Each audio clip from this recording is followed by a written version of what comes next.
아멘. 감사합니다. 오늘 대제사장의 의복 오늘 이렇게 많이 나누셨네요. 많이들 아프시다 그러더라고요. 감기들이 많이 걸리신다 그러는데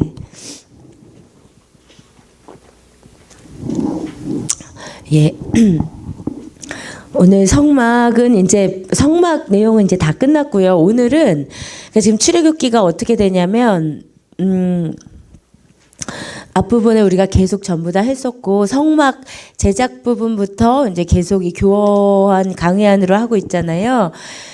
근데 성막을 하나님께서 만들라고 하시고 24장에서 이제 모세가 시내산 하나님의 그 임재 가운데로 들어가고 계속 성막을 출애굽기 25장부터 계시를 받잖아요. 성막을 계시 받고 31장까지 그리고 40장까지 성막을 다 만드는 내용이기 때문에 오늘까지 하는 내용으로 출애굽기 마지막 장까지 다 커버가 되고요. 이제 이 가운데서 성막과 관련해서 커버되지 않는 부분이 출애굽기 32, 33, 34 금송아지 만드는 부분이거든요. 이제 그거를 다음 주와 다다음 주 이렇게 두 번을 하면 이제 출애굽기가 끝나요. 이제 다 한 거예요. 사실 출애굽기를 다 한 거고 이제 그렇게 두 주 끝나고 나면 이제 저는 이제 아기를 낳으러 갔다 오겠습니다. 이제 3월 둘째 주 제가 이제 둘째 주 출산 예정인데 그 첫째 주까지 하면 제가 일부러 그렇게 짠 게 아니고요. 딱 맞았어요. 출애굽기 끝내고 가서 다행이에요. 예, 3월 둘째 주부터 이제 두 달간은 이제 저희 아버지께서 이렇게 수예배 인도해 주시도록 하겠습니다. 근데 이제 성막 내용 중에 커버가 하나 안 되는 부분이 대제사장과 제사장의 의복 부분이어서 오늘은 그것에 대해서 하려고 합니다. 그런데 성막의 내용 중에서 이 제사장의 옷 부분이요. 두 장을 다 꼬박 할애해서 하나님 굉장히 자세히 명하세요. 굉장히 사실은 중요한 의미가 있거든요. 성막 전체가 누구라고 그랬죠? 예수 그리스도라고 했는데 결론부터 얘기하면 대제사장의 의복도 예수 그리스도의 형상이에요. 근데 이게 여러분이 읽어보시면 알겠지만 집에 가셔서 출애굽기 28장과 39장 읽어보면 도대체 어떻게 만들려고 하는 건지 잘 모르실 거예요. 제가 오늘 같은 최대한 여러분이 이해하기 쉽게 아주 심플하게 설명을 드릴게요. 오늘 이제 설명을 들으시면 아마 이제 이해가 되실 거고 나중에 읽으실 때도 이해가 되실 거예요. 먼저 이제 대제사장의 의복인데요. 제가 하나씩 이제 나눠서 설명을 드리고 사진도 보여드릴 것인데 6개만 기억을 하시면 돼요. 이제 안에 입는 옷부터 할게요. 이제 이게 일반 제사장이 이렇게 흰 옷을 입었고 세마포 옷으로 그리고 대제사장의 옷은 이래요. 그러니까는 이제 대제사장의 옷이 어떤 의미가 있고 제사장의 옷이 어떤 의미가 있고 그것이 우리에게 어떤 의미가 있는지를 오늘 하겠습니다. 먼저 대제사장의 의복인데요. 설명을 안의 옷부터 해드릴게요. 안의 옷부터 맨 먼저 입는 옷부터 맨 먼저 입는 옷이 반포 속옷이에요. 그림을 먼저 보여주시겠어요? 요거 이제 안의 옷부터 하는 거예요. 이제 그냥 이제 편하게 들으시면 이제 다 이해가 되실 거예요. 반포 속옷이 이 옷이에요. 이 옷인데 아까 일반 제사장의 옷 보셨죠? 그게 이거예요. 그러니까 일반 제사장은 요 옷 하나밖에 없고요. 대제사장은 이 옷부터 하나씩 걸쳐가기 시작하는 거예요. 그럼 반포 속옷이 뭔지 보겠습니다. 반포 일단 그게 우리 이게 한글 성경이 어려운 게 한자가 자꾸 있어서 그래요. 이 반포가 뭐냐면 얼룩질 반자에 배포 해가지고 이렇게 배로 얼룩지게 짰다는 건데 그게 색깔이 얼룩지다는 의미가 아니고요. 아주 정교하게 짰다는 의미예요. 근데 여기서 이제 배 하면 우리 옛날에 한국의 삼배 생각하시면 안 돼요. 노릇기량 그 삼배가 아니고요. 이 지역에서 나는 아마 리넨은 아주 희고 고운 배예요. 우리 그 삼배랑 달라요. 그러니까 아주 흰색 옷인 거예요. 그러니까 그게 이제 성경의 세마포라고 표현을 하는 그런 옷이에요. 그래서 반포 속옷을 먼저 입는데 가는 배실로 짜고 리넨으로 소매는 손목까지 내려오고 길이는 발꿈치까지 내려오는 하얀 세마포 통옷이에요. 아까 보신 그 사진 그대로 하얀 세마포고 대제사장의 내복이지만 일반 제사장들에게는 이게 유일한 복장이에요. 그렇죠? 처음에 안에 입은 옷이 반포 속옷이에요. 그 다음에 뭐를 입냐면요. 두 번째는 에봇 받침 겉옷인데 이게 이제 성경에 이렇게 기록되는데 에봇이 일단 먼저 생각하지 마시고 속옷 위에 입는 겉옷이에요. 이게 이제 먼저 그림 먼저 보면 요렇게. 근데 이 사진은 좀 이게 누리끼리한데요. 원래 요런 좀 누리끼리한 게 아니고 색깔이 좀 그런데 아주 파란색이에요. 아주 그냥 바닷빛 같은 파란색을 입었어요. 이 겉옷을 에봇 받침 겉옷이라고 했어요. 이 겉옷은 어떻게 입냐면 아까 반포 속옷 위에 입는 옷이고, 그렇죠? 그리고 무늬를 하나도 내지 말고 아주 순수한 청색으로 하라 그랬어요. 그리고 역시 이것도 통옷이고요. 근데 가장자리, 그러니까 옷 맨 밑에 청색, 자색, 홍색 실로 석류를 수놓고 석류 사이사이에다가 금방울을 매달라고 그랬어요. 사진 다시 보여주시면 가장자리라는 게 요 밑에요. 옷 맨 밑에다가 청색, 자색, 홍색 실에 석류를 수놓고 사이사이에 금방울을 달아서 대제사장이 움직일 때마다 방울 소리가 나도록. 그래서 지성소에 갈 때 이 소리가 나면 아직 살아있는 거고, 그렇죠? 그걸로 했던 것이 이 에봇 받침 겉옷이에요. 이게 됐죠? 처음에 안에 뭐 입었다고요? 반포 속옷, 세마포 흰옷, 그 다음에 겉옷, 파란색 겉옷을 입었어요. 그 다음에 이제 세 번째 입은 옷이 에봇이에요. 네. 에봇, 성경에 에봇 그랬는데 이 에봇이 무슨 단어인지 몰라요. 이거는 원어 그대로 번역할 길이 없어서 그냥 에봇 이렇게 쓴 거예요. 원어가 에포드를 만들려고 그렇게 되어 있어요. 이게 에포드가 뭔지 모르는데 요렇게 생겼어요. 하나님이 요렇게 디자인하시고 요렇게 하라고 하시면서 이게 에포드고 에포드의 허리띠도 똑같은 모양으로 만들라고 하셨어요. 이게 에봇이고 에봇 허리띠인데요. 요거는 뭐냐면 아까 입은 파란색 겉옷 위에 입는데 금실과 청색, 자색, 홍색 실과 가늘게 꼰 배실로 예쁘게 짜라 그랬어요. 정교하고 예쁘게 짜고 앞치마예요. 앞치마. 그래서 겉옷 위에다가 앞치마처럼 걸쳐 있고 띠도 만들어서 이렇게 허리에 띠는 거 아시겠죠? 사진 다시 보면 이게 이제 에봇이에요. 어떻게 되는지 아셨죠? 반포 속옷 흰색, 에봇 받침 겉옷, 그 다음에 에봇까지 입은 거예요. 아셨죠? 이렇게 되면 이제 기본 복장이 끝나는 거예요. 그 다음에 네 번째가 이제 견대가 있어요. 견대는 뭐냐면 요거예요. 요게 견대 이제 허리가 아니고 어깨 견자 어깨에다가 차는 대예요. 그런데 이게 두 보석 위에다가 이렇게 이름을 새긴 건데요. 이거는 뭐냐면 앞으로 가보시면 에봇이 아까 앞치마라 그랬잖아요. 앞치마를 딱 둘러쓴 거예요. 그러면 연결을 해야 되잖아요. 그 연결하는 이게 어깨를 이제 연결하는 어깨 고리 같은 건데 호마노로 그러니까 고대 너무 예쁘고 아름답고 유명한 호마노 보석에다가 두 개에다가 한쪽에는 르벤, 시므온, 레위, 유다, 단, 납달리라고 쓰고 색이라 그랬어요. 완전 도장을 새기듯이. 다른 한편에 갓, 아셀, 이사갈, 스불론, 요셉, 베냐민에서 12 아들들의 이름을 호마노에다 새겨가지고 이렇게 어깨에 달라 그랬어요. 아셨죠? 지금 6개 중에 4개 한 거예요. 쉽죠? 처음에 성경 읽어보면 어려워. 이제 설명을 진짜 쉽게 드리는 거예요. 처음에 뭐라고요? 예, 반포 속옷 입고 그 다음에 에봇 받침 겉옷 입고 그 다음에 에봇 입고 견대로 붙였어요. 그렇죠? 그다음에 2개만 더 하면 돼요. 5번째는 뭐냐면 판결 흉패라는 게 있어요. 요게 그 제사장이 에봇까지 입고 나서 그 위에다가 이렇게 다는 것인데요. 요렇게 생겼어요. 이게 뭐냐면 우림과 둠밈이라고 들어보셨죠? 당시 제사장들이 하나님의 뜻을 물을 때 이것이 하나님의 뜻입니까 아닙니까를 알기 위해서 꺼내보던, 근데 이 우림과 둠밈이 어떻게 생겼는지 성경에 안 나와요. 추측들을 많이 하고 그냥 이제 2개의 돌인데 모양이 같고 색깔은 다른 돌이었을 것이다. 뭔지 몰라요. 성경이 정확하게 안 나오니까요. 근데 그 우림과 둠밈으로 판결을 하라고 하나님이 그러셨어요.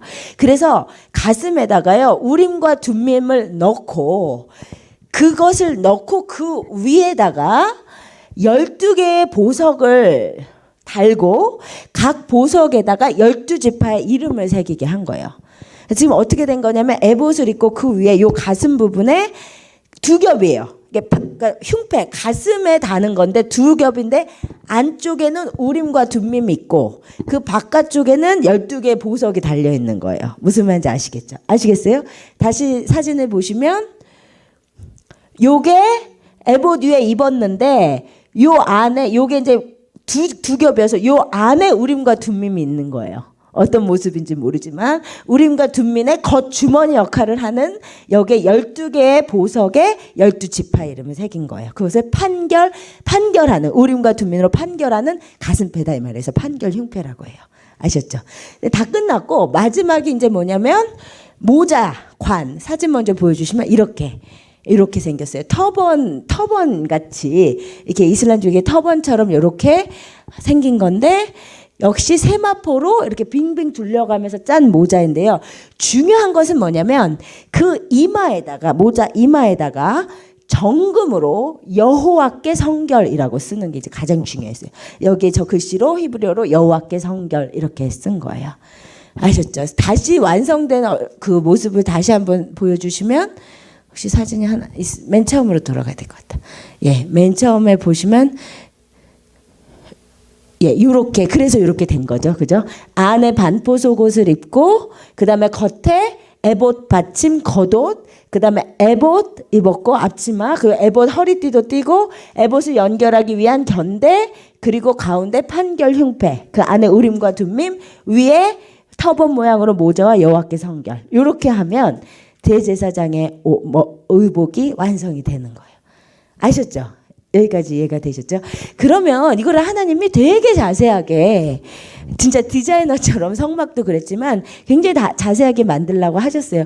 이것이 이제 무슨 의미가 있는지를 우리가 알아야 되겠죠. 그래서 처음 할 게 뭐냐면 대제사장의 의복이 지금 우리에게 어떤 의미가 있을까 하는 것이에요. 근데 히브리서 3장 1절에 보면 이런 말씀이 있어요. 같이 읽으십시다. 시작.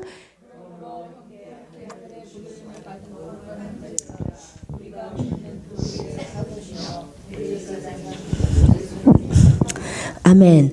히브리서에 보니까 예수는 누구냐면 우리의 대제사장. 우리의 대제사장이야. 히브리서 4장 14절에도 우리에게 큰 대제사장이 계신데 예수 그리스도다.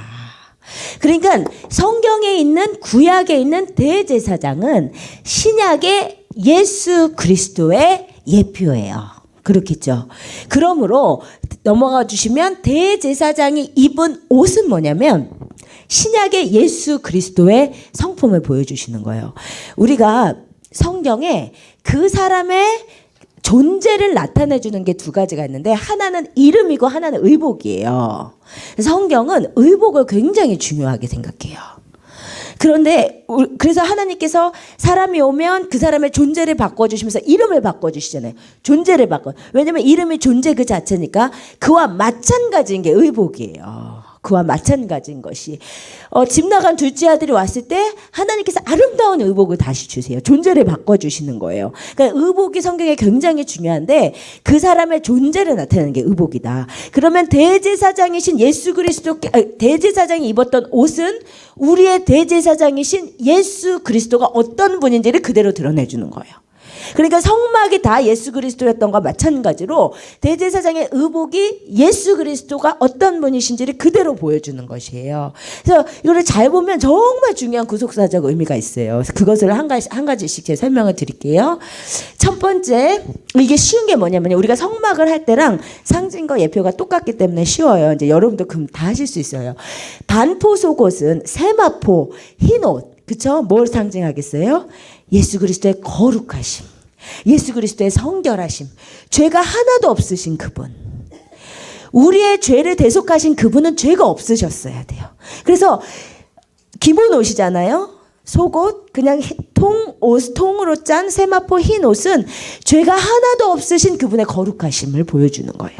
그것이 히브리서 4장 15절입니다. 우리 같이 읽으십시다. 시작. 우리에게 있는 대제사장은 우리의 연약함을 동정하지 못하실 리가 아니요 모든 일에 우리와 똑같이 시험을 받으신 이로되 죄는 없으시니라. 아멘. 이 땅에 오셨던 예수님은 우리랑 다 똑같으셨어요. 십자가에 예수님이 통증이 없으셨으면 좋았는데 통증도 똑같으시고 배고프심도 똑같으시고 감정적으로 외로우시고 아프신 것도 다 똑같으셨는데 한 가지만 달랐어요. 완전한 인간이었는데 죄만 없으셨어요. 그래서 죄가 없으신 예수 그리스도의 성결함이 세마포 속옷으로 보여주고 계시는 것이에요. 이제 두 번째, 에봇 받침 겉옷인데요. 에봇 받침 겉옷이 무슨 색깔이라 그랬죠? 파란색. 그렇죠. 근데 우리가 성막할 때 배웠어요. 파란색이 뭐라고요? 하늘의 색깔이에요. 파란색은 하나님의 영광, 신성을 나타내는 색깔이에요. 그래서 청색은 신성, 영광스러우신 예수 그리스도, 아름다우신 그분의 영광, 그래서 아주 파란색이라 그랬잖아요. 영광스러운 신이신 그분, 그러니까 완전한 인간이셨지만 완전한 또 신이신 예수 그리스도의 아름다움을 보여주는 것이 바로 에봇 받친 겉옷이에요. 그래서 시편 96편 6절에 보면 존귀와 위엄이 그의 앞에 있으며 능력과 아름다움이 그의 성소에 있도다. 그리고 시편 27편 4절에 하나님의 아름다움을 바라본 다윗이 내가 여호와께 바라는 한 가지 일 그것을 구하리니 내 평생 여호와의 집에 살면서 여호와의 아름다움을 바라보며 성전에서 사모하는 것이라. 여러분, 여호와의 아름다움, 예수 그리스도의 아름다움을 볼 수 있는 눈이 열리시길 주님의 이름으로 축복드립니다. 예수님 정말 아름다우신 분이에요. 주님 앞으로 갈수록 그분이 정말 아름다우시다. 그분은 정말 존귀하시다. 그 아름다우신 그분의 모습이 그 에봇 받친 겉옷에 청색에 드러나 있는 것이요. 이제 세 번째는 에봇인데, 에봇과 에봇띠도 아까 에봇을 뭘로 짰다고 그랬죠? 청색, 자색, 홍색 실과 가느굼 배실로. 근데 이거 다 했던 거잖아요. 성막에서. 성막도 계속 청색, 자색, 홍색 실과 가느굼 배실이라고 했죠. 그게 다 예수 그리스도의 성품을 나타낸다고 그랬잖아요. 청색은 신성, 자색은 왕이신 예수님, 홍색은 고난받으신 예수님, 배실은 순결하신 예수님. 그러니까 예수 그리스도의 그 아름다운 성품이 그 에봇에 보인다는 것이죠. 그러니까 우리가 성경을 이렇게 한 것만 정확하게 내가 알면요, 다른 게 쓱쓱쓱 다 풀려요.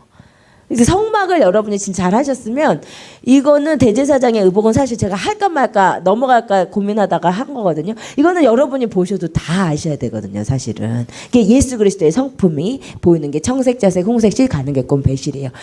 그 다음에 이제 네 번째 견대인데요. 이제 견대가 자꾸 허리라 그래. 어깨에 맨다 그랬죠. 어깨에 맨다는 게 성경에 무슨 의미가 있냐면요. 이사야 9장 6절에 보면은 여러분이 잘 아는 말씀이죠. 이는 한 아기가 우리에게 낳고 한 아들을 우리에게 주신 바 되었는데 그의 어깨에는 정사를 메었다 그랬어요. 그러니까 여기서 정사는 이제 정치를 뜻하거든요. 예수 그리스도의 어깨에 정사를 메었다 이렇게 되어 있어요. 그래서 어깨에 뭔가를 메었다는 것은 사명을 의미해요. 책임을 의미해요. 그러면 예수님의 어깨에 메었는데 견대에 뭐가 있다고 그랬죠? 12 아들의 이름이 새겨져 있다고 그랬죠. 12 아들의 이름이, 그렇죠? 예, 지금 따라하고 계셔요? 예, 호마노 보석에 6명씩 12 아들의, 야곱의 12 아들의 이름이 새겨져 있어요. 그러면 그것이 무슨 의미겠어요? 하나님의 백성들을 보호하시고 책임지시는 예수 그리스도의 사명이란 말이에요. 아셨죠? 12명의 아들들, 12은 구원받은 백성의 수라고 그랬잖아요. 당신의 백성들을 예수님의 어깨에 메고 계시는 거예요. 특별히 예수님의 우리를 향한 사명은 중보의 사명, 중보. 우리를 위해서 중보하시는 그분. 우리가 잘못 갈 때 주님이 정말 우리 위해서 눈물 흘리시고 중보하세요. 그러니까 우리의 영혼을 책임지시는 예수 그리스도의 사명과 사역이 어깨에 12 아들들의 이름을 새긴 그 보석 견대에 보인단 말이에요. 은혜롭지 않아요? 예수님께서 우리의 이름을 보석에 새겨 놓으셨어요. 그리고 우리를 보호하시는, 책임지신단 말이에요. 그게 견대에 있는 12명의 이름이란 말이에요. 아셨죠? 소라 알았지? 그 다음에 이제 중요한 게요. 예, 넘어가셔도 될 것 같고, 이제 다섯 번째 이제 판결 흉패예요. 요게 이제 진짜 중요한 구속사적인 의미가 있어요. 판결 흉패. 아까 말씀드렸죠. 두 겹이라고 그랬죠. 안주머니에는 우림과 둠밈이 있어요. 그리고 바깥에는 12지파의 이름이 보석에 새겨져 있어요. 정말 중요한 의미가 있죠. 하나씩 보면은 먼저 먼저 생각해 보세요. 주님께서 하나님의 백성들을 보석 하나하나에 다 새겨 놓으신 거예요. 그리고 예수님께서 그거를 당신의 가슴에 붙이고 계신 거예요. 그러니까 우리를 정말 보배롭고 존귀한 보석같이 여기시고 가슴에 품고 계시는 예수님이 보이는 거예요. 이거 정말 믿으시기를 바랍니다. 여러분, 우리한테 진짜 보석이 뭐냐면 진짜 우리 삶의 보석은 자녀더라고요. 그렇지 않나요? 진짜 애들이 이렇게 놀고 있는 걸 봐도 진짜 저런 보석이 없어. 그렇잖아요. 여러분 이제 자녀들이 커가지고 좀 별로 이제 감동이 좀 덜하시고 지금 한창 키우고 있기 때문에 그냥 힘들어도 그렇게 둘이서 이렇게 꼬물꼬물 노는 게 진짜 내 삶에 이런 보석이 없어요. 동의하시죠? 예전에 그랬었잖아요. 말 안 듣기 전에 얼마나 예뻐요. 그러니까 진짜 우리가 사실 우리 마음에 자식 같은 보석이 없잖아요. 근데 우리 하나님이 진짜 똑같은 마음이실 것 같아요. 똑같은 마음이실 것 같아요. 주님 보시기에 우리가 보석 같은 거예요. 그래서 그 보석에 우리를 새겨가지고 가슴에 품고 계시는 거예요. 그게 대제사장의 의복에 보이는 거예요. 성경에 보면 우리를 정말 보배롭고 존귀하게 여기신다고 그랬어요. 이사야 43장에 보면 야곱아 너를 창조하신 여호와께서 말씀하시느라 이스라엘아 너를 지으시니가 말씀하시느니라 너는 두려워하지 말라 내가 너를 구속하였고 내가 너를 지명하여 불렀나니 너는 내 것이라. 대저 나는 여호와 내 하나님이요 이스라엘의 거룩한 이요 내 구속한 내 구원자임이라. 내가 애굽을 너의 속량물로 구스와 스바를 너를 대신하여 주었노라. 내가 내 눈에 보배롭고 존귀하며 내가 너를 사랑하였은즉. 아멘. 이것이 진짜 우리 아버지의 우리를 향한 마음이세요. 내가 너를 보배롭고 존귀하게 여기고 너를 사랑한다는 거예요. 아멘. 여러분 우리가 이 사랑을 진짜 받아들이실 수 있기를 원합니다. 정말 이거 믿어지세요? 정말 주님이 나를 보석같이, 여러분이 여러분 자식을 보석같이 여기는 것처럼 주님이 여러분을 보석같이 여기세요. 정말 품에 그 사랑이요 갈수록 더 진하게 갈수록 더 실제로 느껴져야 돼요. 이게 진짜 더한 사랑이거든요. 우리가 우리 자식을 사랑하는 것보다. 이 이사야서의 말씀 정말 여러분 가슴에 새겨지시기를 원합니다. 우리를 보배롭고 존귀하게 여기신다고 하셨어요. 그것이 보석에다 새겨져 있는 거예요. 그런데 이제 그리고 넘어갈게요. 그런데 또 했나요? 그 말씀 같이 읽을게요. 너무 은혜로운 말씀이니까 바로 전 말씀. 우리 이사야 49장 14절에서 16절 같이 읽읍시다. 시작. 오직 시온이 이르기를 여호와께서 나를 버리시며 주께서 나를 잊으셨다 하였거니와 여인이 어찌 그 젖먹는 자식을 잊겠으며 자기 태에서 난 아들을 궁휼히 여기지 아니하겠느냐. 그들은 혹시 잊을지라도 나는 너를 잊지 아니할 것이라. 내가 너를 내 손바닥에 새겼고 너의 성벽이 항상 내 앞에 있나니. 아멘. 젖먹는 엄마가 자식 어떻게 잊어버리겠어요. 근데 주님께서 혹시 그러할지라도 나는 너를 잊지 않는다 그러셨어요. 정말 그렇습니다. 주님께서 말씀하시기를 내가 너를 손바닥에 새겼대요. 아멘. 이것이 우리 주님의 사랑이에요. 여러분이 정말 주님의 사랑을 받고 있는 자임을 아셔야 돼요. 정말 주님 여러분 너무너무 사랑하세요. 그것이 바로 가슴에 보석에 새겨진 것으로 보이는 거예요. 그런데 제가 이제 보니까 보석이 12개 보석이 다 달라요. 다 다른 보석에다가 12지파의 이름을 새기셨더라고요. 저는 이것을 어떻게 보냐면 이제 보석마다 다 특징이 다르잖아요.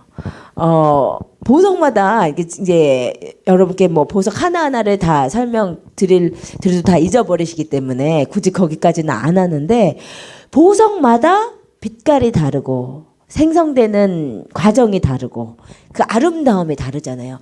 각각 다른 12개의 보석에다가 각각 12지파의 이름을 새겼다는 게 저는 어떻게 보냐면 주님께서 우리를 너무 보배롭고 존귀하게 여기시는데 우리 각자의 독특한 아름다움을 인정하시고 그것을 보시고 존중하시는 주님. 그 사랑을 봐요. 우리가 자식을 키워도 진짜 다 다르잖아요. 어떻게 한 뱃속에서 낳은 자식이 이렇게 다를까 싶을 정도로 다 개성이 다르잖아요. 마찬가지로 우리가 하나님의 백성이라는 같은 이름으로 모였지만 우리가 다 너무너무 달라요. 근데 우리 인간은 서로의 다름을 좀 이해를 잘 못하잖아요. 그걸 받아대하고. 근데 주님께서 각각 다른 보석에다가 각각 다른 아름다움을 지닌 보석에다가 12지파의 이름을 새겨놓으셨다는 것은 우리를 다 보배롭고 존귀하게 여기시는데 우리 각자의 다른 것들도 주님께서 아름답고 독특하게 그것을 보시는, 그것을 인정해 주시는 그 주님. 그래서 각자 하나님께서 당신의 백성을 기르는 방식이 다르시잖아요. 정말 다르거든요. 그 사람의 성품과 가정 환경을, 그 사람의 약점을 다 존중하시면서 우리를 길러주시잖아요. 그 주님. 저는 그 주님이 보이더라고요. 이 12개의 다른 보석 가운데서. 그러니까 각자 내는 빛이 다른 것처럼 주님이 그 독특함을 인정하시고 그거를 리스펙 하시면서 우리를 길러주시는 그 주님. 그것이 이제 12개의 다른 보석에 보이는 것 같아요. 그다음에 정말 중요한 것은 이제 세 번째예요. 우림과 둠밈인데요. 하나는 빛이라는 뜻이고 하나는 완전함이라는 뜻이거든요. 그러니까 이 우림과 둠밈의 기능이 뭐라 그랬죠? 어떻게 생겼는지 정확하게 모르지만 무엇을 한다 그랬죠? 우림과 둠밈을 통해서 판결을 해요. 이것이 하나님이 원하시는 것인지 원하시지 않은 것인지, 하나님이 예스인지 하나님이 노우신지를 판결했던 게 우림과 둠밈이에요. 지금은 우리가 이제 기도해서 하나님께 이제 감동을 받지만 당시에는 대제사장이 갖고 있던 우림과 둠밈으로 판단을 했단 말이에요. 그런데 이제 하나님께서 말씀 안 하실 때는 그걸로 안 했어요. 사울이 하나님의 눈밖에 완전히 나니까 하나님이 우림과 둠밈으로도 말씀하지 않으셨다 그러셨잖아요. 그러니까 우림과 둠밈이 하나님의 뜻, 하나님의 예스인지 노인지를 보여주는 하나님의 판결의 작용이었는데, 그 우림과 둠밈을 12지파 보석이 싸고 있단 말이에요. 이거 보면서 무슨 생각 안 드세요?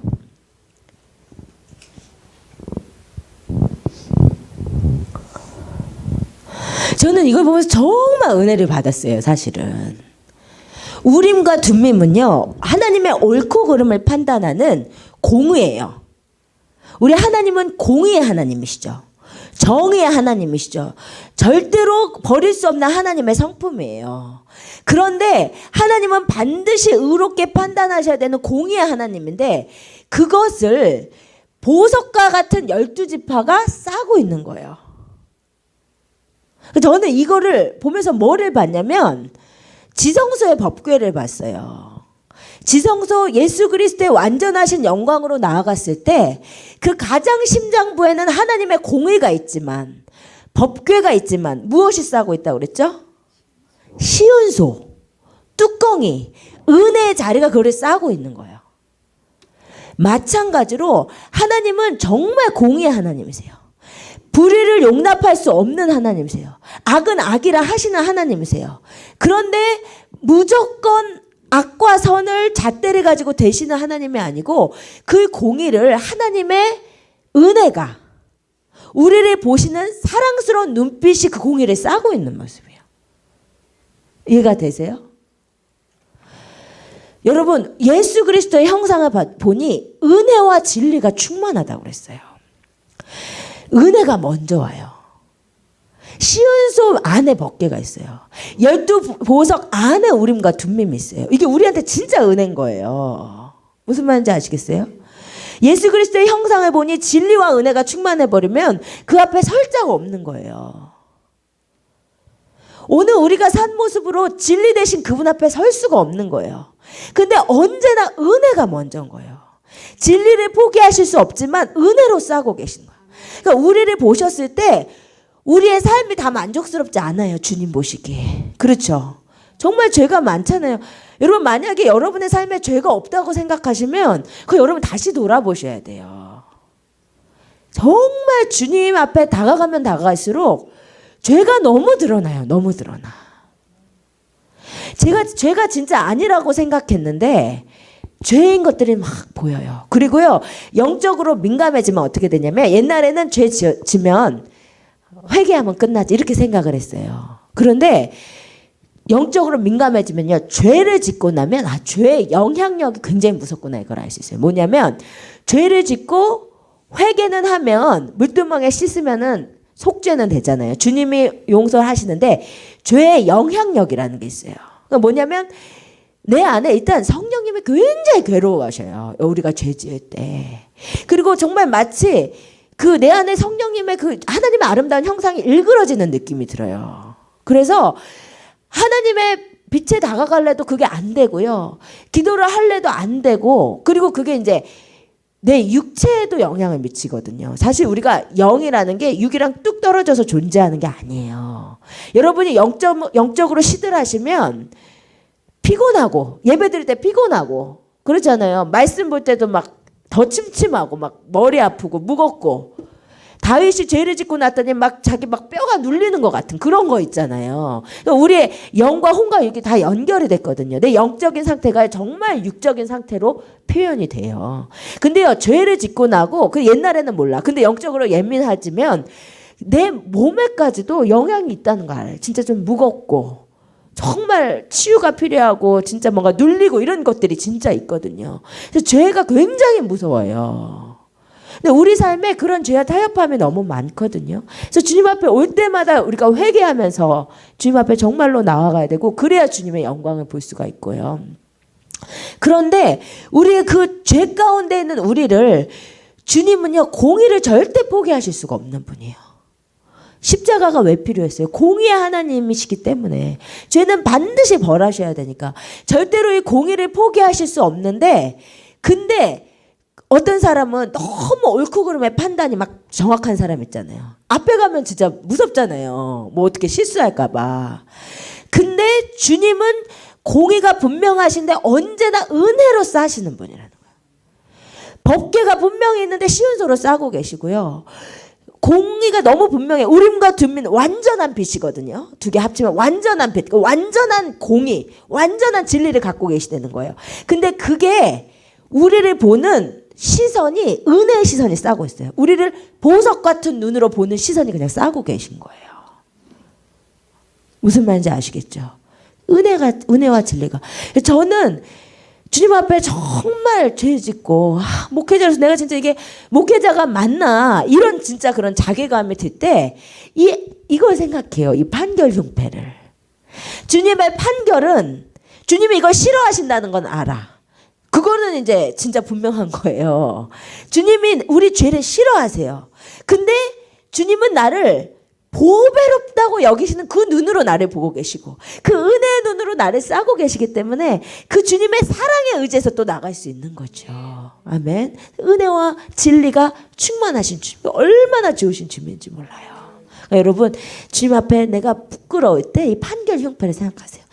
주님은 분명히 완전한 진리로 판결하시지만, 그런데 우리를 너무 사랑해서 보석같이 우리를 보는 그 은혜가 우리를, 그 주님의 공의를 싸고 있기 때문에 우리를 용서하실 거란 말이에요. 우리를 주님 앞으로 나아가게 하실 거란 말이에요. 그게 판결 흉배입니다. 아셨죠? 예, 그 다음에 이제 넘어가셔서 이제 관은 여호와께 성결 이렇게 기록되어 있어요. 이 진짜 멋있죠. 여호와께 성결, 이게 뭐냐면 진짜 우리가 온전히 주님 앞에 완전해져서 지시기까지 온전히 주님의 성결과 거룩함으로 인쳐진 모습이죠. 여호와께 성결. 그런데 우리가 스가랴서에 보면, 스가랴서 14장은요, 이제 예수님이 오셔서 이 땅에 펼쳐질 천년 왕국에 대한 예언인데, 그때 어떤 말씀이 있냐면, 그날 예수님이 진짜 왕으로 임재하시는 그날에는 말 방울에까지 여호와께 성결이라 기록될 것이라 했어요. 그러니까 이 대제사장의 모자에나 있었던 여호와께 성결한 모습을 찾아볼 수 없는데, 그날에는 말 방울에까지 아무데나 그냥 여호와께 성결.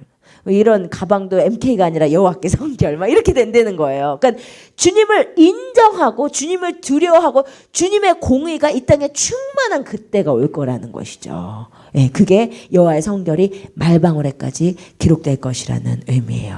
이것이 대제사장 의복의 의미예요. 구속사적인. 아셨죠? 그냥 이 옷이 예수 그리스도의 성품을 다 보여주는. 그렇죠? 근데 이제 두 번째 의미가 있는데요. 이것은 뭐냐면, 로마서 13장에 보면 우리도 예수 그리스도로 옷 입으라는 말씀이 있어요. 그 말씀 아시죠? 우리 14절 마지막 절만 같이 읽읍시다. 시작. 오직 주 예수 그리스도로 옷 입고 정욕을 위하여 육신의 일을 도모하지 말라. 그러니까 예수 그리스도의 옷이 대제사장의 옷인데, 이 말씀을 봤더니 우리도 예수 그리스도로 옷 입어야 된대요. 그렇죠? 그러니까 이 대제사장의 옷은 예수 그리스도의 성품을 보여줄 뿐만 아니라 우리가 입어야 될 옷이기도 한 거예요. 아셨죠? 우리도 우리의 관에 여호와께 성결 이라 기록하고, 그렇죠? 우리의 몸에 청색자식 홍색실과 가늘게 꼰 배실로 예수 그리스도의 성품으로 옷 입고 그분의 영광이 우리에게 덧입혀주는 그 대제사장의 의복이 또 우리가 입어 나가야 될 옷이란 말이에요. 아셨죠? 그것이 대제사장 의복의 구속사적인 의미입니다. 그다음에 이제 그 다음에는요. 이제 제사장 의복이에요. 이거는 이제 간단하게 끝나요. 제사장의 의복은 아까 말씀드렸듯이 반포 속옷 하나라 그랬죠. 그 흰색 세마포 통옷 하나예요. 그러면 그 반포 속옷의 의미가 무엇일까? 구속사적 의미는 넘겨줘 보시면 아까 대제사장이 우리의 대제사장 예수 그리스도라면 우리는 누구냐면 베드로전서 2장 9절에 봤더니 우리는 왕 같은 제사장들이에요. 그러니까 이 제사장의 옷은 우리가 꼭 입어야 되는 옷이에요. 아셨죠? 그러니까 아까 대제사장의 옷은 우리가 입으려고 노력해야 되는데 제가 뭐라고 써놨냐면 구약의 제사장의 복장은 신약에 우리가 꼭 입어야 돼요. 무슨 근거로 그렇게 얘기를 하냐 넘어가 보시면 우리 마태복음 22장 좀 찾아보십시다. 이거는 이제 같이 읽어야 될 것 같아요.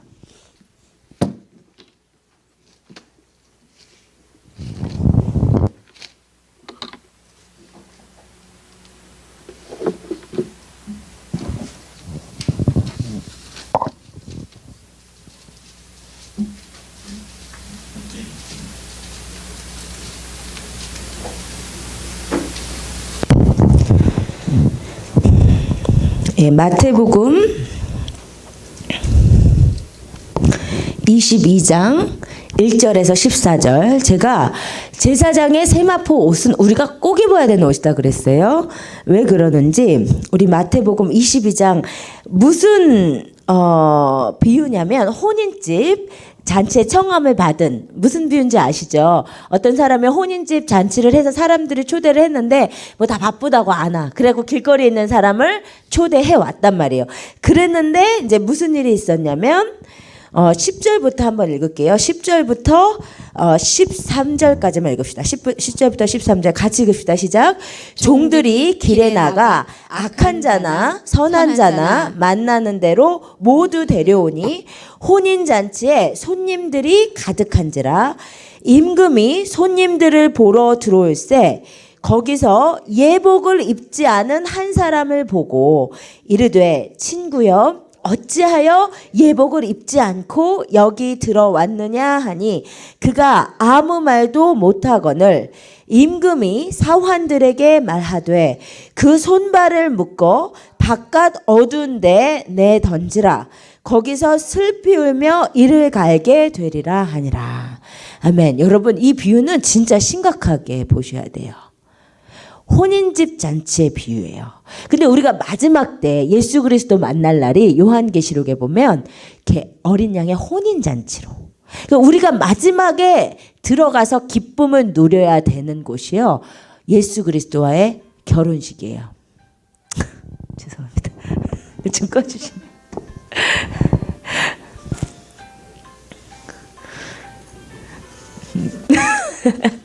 누가 눈치 없게 해주겠네.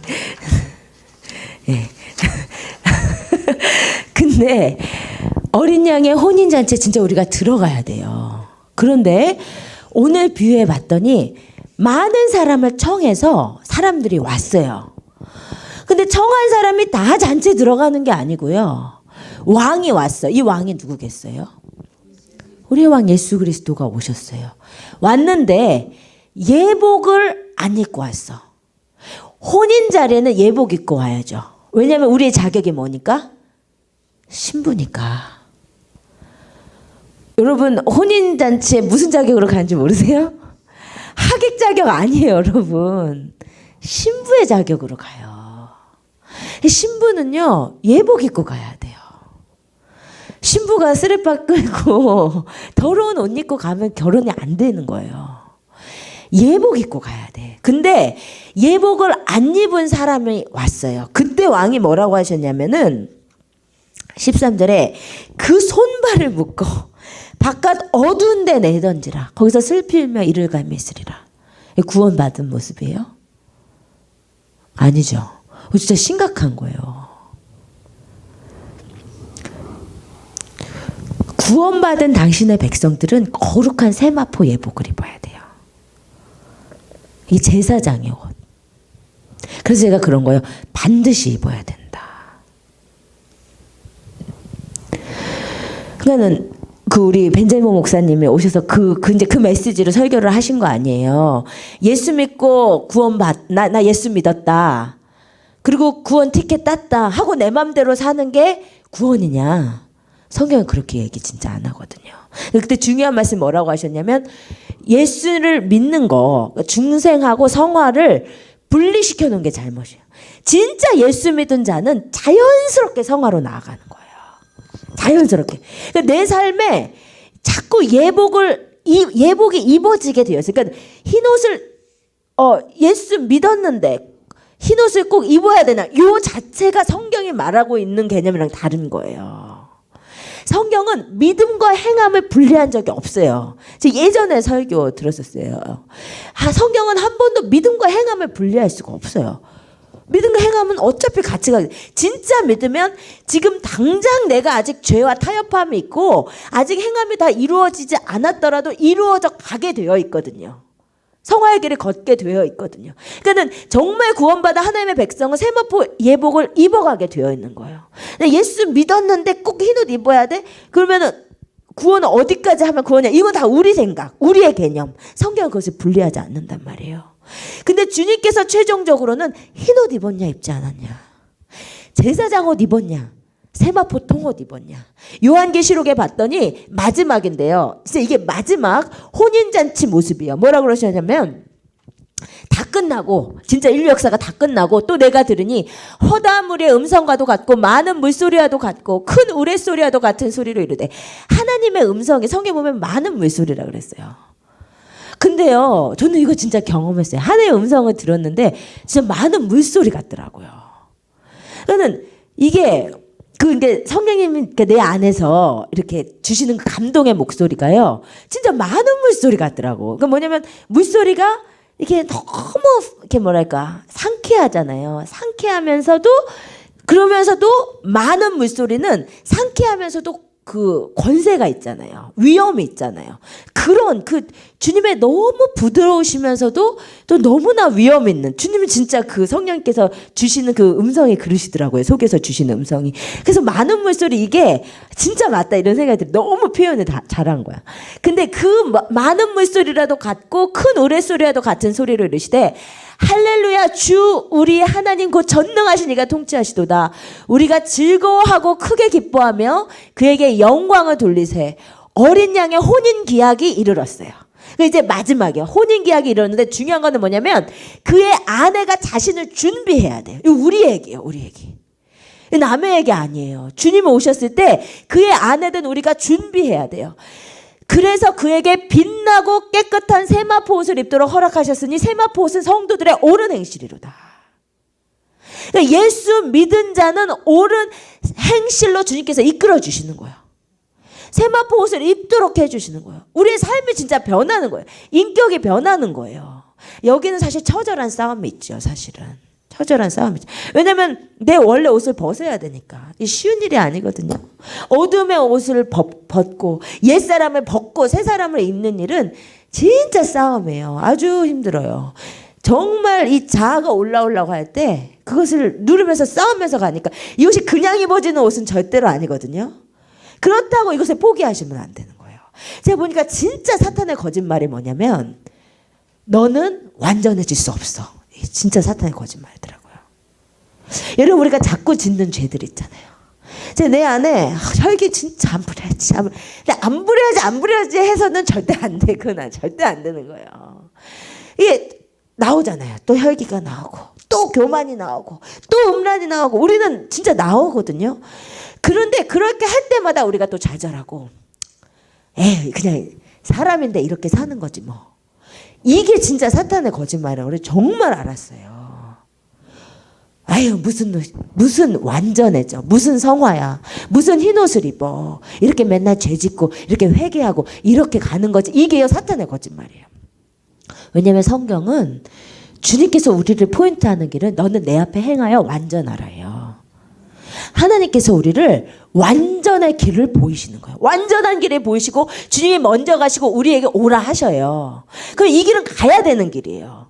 자꾸 넘어지지만 그러나 주님께서 분명히 그렇게 하실 거거든요. 우리를 보면 좌절되잖아요. 우리가 어느 세월에. 근데 주님의 은혜로 주님이 우리를 향한 공의도 포기를 안 하시고 그런데 은혜를 싸고 계시기 때문에 또 용서하시면서 우리를 결국은 변화시키실 거예요. 근데 이게 안 돼. 안 돼. 이게 진짜 마귀의 거짓말이에요. 오늘 안 됐어도 주님께서 내일 또 나에게 새로운 일을 행하실 거예요. 그럼 믿음으로 나아가실 때 진짜 우리 삶에 변화가 있어요. 여러분 변화되고 계시잖아요. 뭐 여전히 이 모양 이 꼴일지라도 그러나 변화되어 가고 있는 거예요. 조금씩이라도 변화되어 가고 있는 거예요. 마지막 날 주님이 판단하실 거지만 우리가 주님 붙들고 진짜 말씀 의지해서 나가는 한 진흙 같은 우리를 진짜 빚으셔요. 주님의 형상을 정말 이루게 하실 것을 믿어요. 그래서 우리가 이걸 진짜 목표예요. 우리가요. 세마포 흰 옷을 입고 아내가 준비돼야 돼. 주님 만난 그날. 그러니까 나 예수 믿었어. 교회 생활 열심히 해. 천국 갈 거야. 요거는요. 성경과 전혀 다른 이야기. 하나님의 뜻과 전혀 오늘 또 내가 내 육신의 정욕, 내 더러운 이 옷을 벗고 세마포 흰 옷을 입으면 오늘 또 실패했으면 또 주님의 보혈을 의지해서 나가서 회개하고 싸우고 주님의 새로운 기르심을 받고 그래서 우리가 변화되어 나가는 정말 흰 옷은요 꼭 입어야 되는 옷이다. 기억하세요. 흰 옷 안 입고는 어린 양의 혼인잔치에 못 들어가요. 그래서요 신앙은 정말 늘 깨어있는 것이 맞고요. 이 마지막 때일수록 어린 양의 혼인 기약이 진짜 금방 다 이르렀어요. 그러니까 여러분 빨리빨리 주님의 형상으로 변화되시는 여러분 되시기를 주님의 이름으로 축원드립니다. 여러분 세마포 옷은 다 입으셔야 돼요. 여러분 다 입고 어린 양의 혼인잔치에 참여하시기를 주님의 이름으로 부탁드립니다. 예, 우리 이 시간 함께 좀 찬양하실 때 아까 주님의 뜻을 이루소서 그 찬양 우리 함께 다시 부르시면서 주님 진흙과 같은 날 빚으사 정말 주님의 형상으로 나를 변화시켜 주시옵소서. 우리 그 찬양하시고 함께 기도하시겠습니다.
주장하사 온전히 나를 주장하사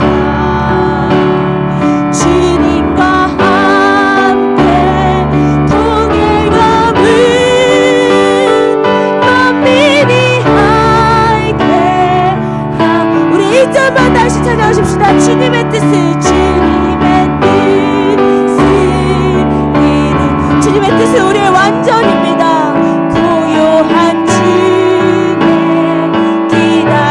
진흙과 같은 날 빚으사 진흙과 같은 날 빚은 주님의 형상 주님의 형상 만드소서.